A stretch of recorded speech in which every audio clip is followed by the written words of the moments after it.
ही एक साधी सकाळ होती. पावसाने धुतलेलं अंगण, फुलांच्या पायाशी पडलेली शांतता. खरंच झाडांशी बोलणं होतं का आपलं? की आपलंच मन नकळत तिथे थांबतं त्यांच्याशी बोलत? एका सामान्य ओव्हरथिंकरप्रमाणे हाच गहन विचार करत एक कप ग्रीन टी घेतला और थोडा टाईम खुद के लिए निकाला. हा माझ्या रोजच्या सकाळचा प्राईम टाईम असतो.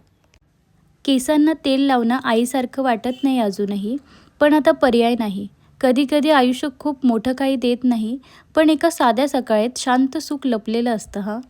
तसेच शॅम्पूच्या फेसामागे लपलेली असते कालच्या दिवसभराची धावपळ विसरण्याची एक संधी.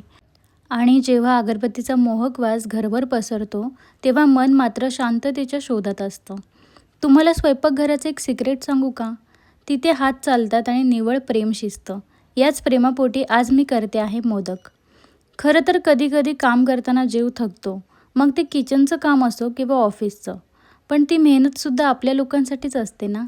जसं हेच बघा ना, गूळ आणि खोबरं एकत्र आल्यावर किती सुंदर पदार्थ तयार होतो. कुटुंबही अगदी तसंच असतं. प्रत्येकाने प्रत्येकामध्ये मिसळून एकमेकांना समजून घेणं. हात थकले तरी मन तयार होतं.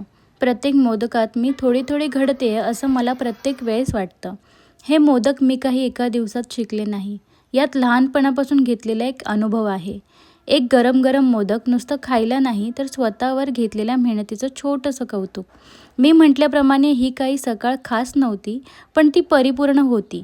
तुम्हाला ही बडबड आवडली असेल ना, तर नक्की शेअर करा तुमच्या जवळच्या व्यक्तींना.